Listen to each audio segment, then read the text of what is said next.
Two foreskins walk into a bar. A serial novel by Chris Thompson. Narrated by Chris Thompson. Chapter 3. Man fucks dog. Lionel was affronted on Robert's behalf by what I'd written in the letter and chided me at length. It was the passage where I directed Robert to take everything he'd learnt about intimacy and relationships from me and use it in his next relationship that particularly aggravated Lionel. Everything you taught him, you mean?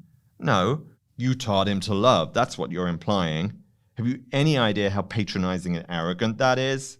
Lionel's sentences were punctuated by bursts of the vacuum cleaner.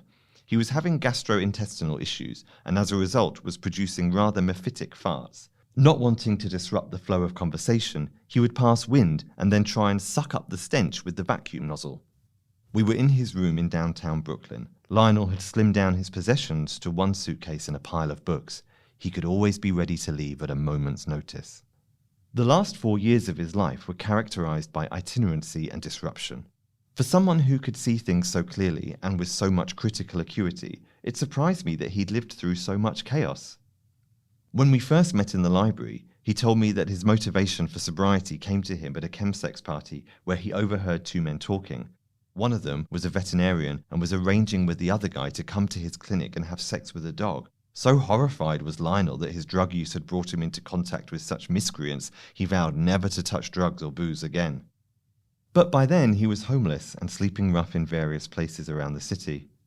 Over time, he'd got himself into a shelter and then temporary accommodation where we now found ourselves reading Anna Karenina out loud, reproaching my audacity with my ex and sucking up his farts with a hoover. You could smell other residents smoking crack through the air vents. When he thought I was asleep or in the bathroom, Lionel would stand up on a chair, put his head against the vent and breathe in deep and slow. Not a night went by where he wasn't woken up by a neighbour needing paraphernalia or offering him head in exchange for drugs. But Lionel was resolute, and I loved him even more for it. I took the Staten Island ferry with Laura on a round trip. We were sat on deck facing out to the water. A bird flew parallel with us, and for a moment as the sun set, the colour of the sky matched the colour of the boat. I told Laura that I'd fallen in love with Lionel. You haven't fallen in love with him, you just think you have. Isn't it the perfect way to protect yourself from the pain of losing Robert? This was an outrageous allegation. I've done my grieving, I whimpered. And didn't he tell you not to fall in love with him? Yes, but he's not experienced my kind of love before. Laura brought her hands to her face, I presume to stop it moving so obviously as she rolled her eyes. We sat in silence for a time, then sang Let the River Run from Working Girl, which was the purpose of the trip.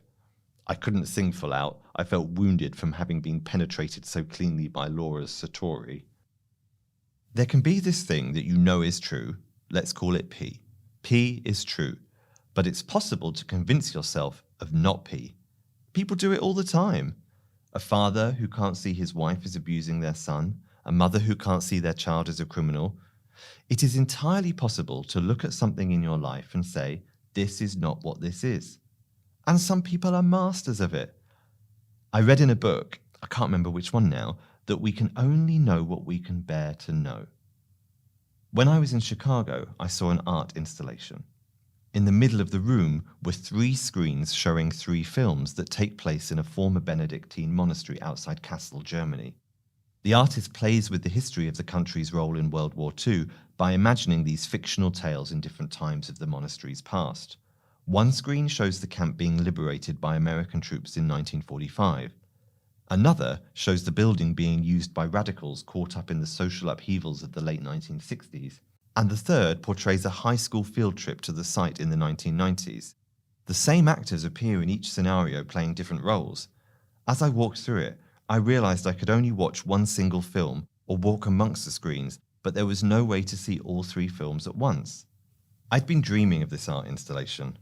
But in my dreams, the films were of men, but not men I knew or would ever meet. I told Laura about the installation and my corresponding dream, hoping she'd see it as the rebuttal I intended. The gull who had drifted along with us had disappeared, and the Statue of Liberty looked small and fragile. What's your point? My point is, I've done my grieving, and I think Lionel deserves to know how I feel. Laura and I kissed goodbye on both cheeks, as was our wont, and I sat down in the corner of Julius Bar to catch up with some admin. At that time, for me, admin meant woofing tops on scruff.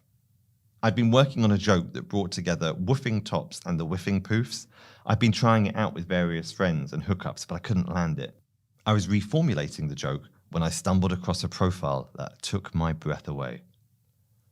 I'm looking for someone friendly, flirty, witty, and willing.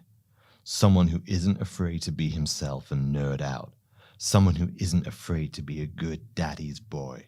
Talk to me about classical music, biotech, your goals and intentions and desires and hopes, your yearning to be guarded by daddy and to be daddy's little stud. I raced to the bathrooms and masturbated. I read and reread those words, each time feeling tingles down the back of my neck as if he himself were in the room caressing me. The promise of safety, the invitation to be vulnerable. I wrote to him immediately a long, heartfelt missive responding to each of his points in detail. Rather than take his items in the order he gave them, I wanted to show my creativity. I took them from last to first, ending with my love of Jesse Norman's rendition of Mon cœur s'ouvre à ta voix as my satisfaction for his first criteria. To ensure my application stood out, I attached a video of me fingering my anus in a jockstrap with the caption, Mon trou s'ouvre à ta voix. So pumped with adrenaline was I by mere language, I ordered myself another drink and did some breathing exercises. His name was Mike. I went to visit my playtex at the drama bookshop. On my first visit, they had in stock 6 copies each of Carthage and Albion. Whenever I felt my career was dying on its arse, which was often, I'd visit my playtex and remind myself I was still a viable concern. I stirred and stroked them, checking my phone intermittently to see if Mike had replied. These playtexts represented an hourglass or a countdown clock. Over time, there were fewer and fewer remaining. I was certain they hadn't been purchased, merely taken out to make way for other writers. I told myself, when there were no playtexts left, my career is over, like the final petal to fall from the rose in Beauty and the Beast. When my plays were gone, so was I. I went to look at my nemesis plays. She had a total of 17 plays in stock. They looked shit, but I nodded respectfully. Today she felt like a worthy opponent, and I made a private vow to take her down. My phone beeped. My daddy wants to guard me and let me be his little stud. He's picked me. It was in fact Harvey. Let's call him that. I didn't expect to hear from you, he said. Harvey, when you were in my apartment, do you remember seeing a letter on the desk by the window? Oh, your letter to Robert. Yes. I threw it away. Why the fuck did you do that? You're still in love with him. Look, I've been where you've been. I had a really wonderful thing with a good and honorable man, and I threw it all away because I had some dumb midlife crisis. You should be with him. My mouth was wide open. By the way, full disclosure, I read it. That bit where you say you taught him how to love and that he should use everything he's learned from being with you in his next relationship, that was so beautiful. But that's you. You're his next relationship. Silence. Oh, and also, you're not a bad writer, but I have some notes.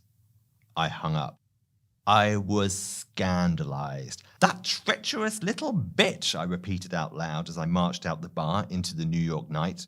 I resolved to waste no more time and tell Lionel I loved him. I rehearsed my speech. We make each other laugh. The sex is amazing. I feel a lot of joy. I feel totally connected to you. We can be playful or serious, and you make me happy. When I'm not with you, I miss you. I restructured it on the subway, bringing the joy further up, placing the missing you part in the middle so it ends more positively with happy. That felt better. I typed it into the notes app on my phone and committed it to memory.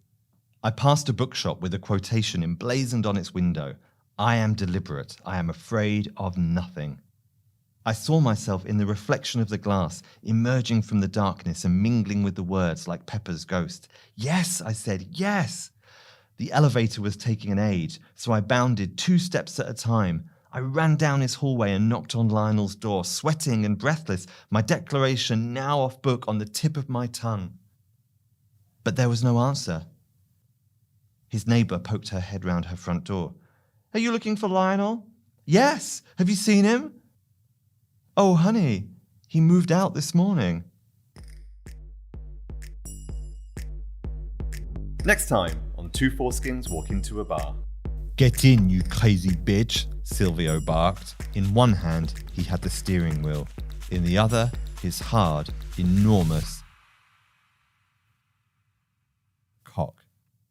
Thanks for listening. If you're enjoying, please rate and review wherever you get your podcasts.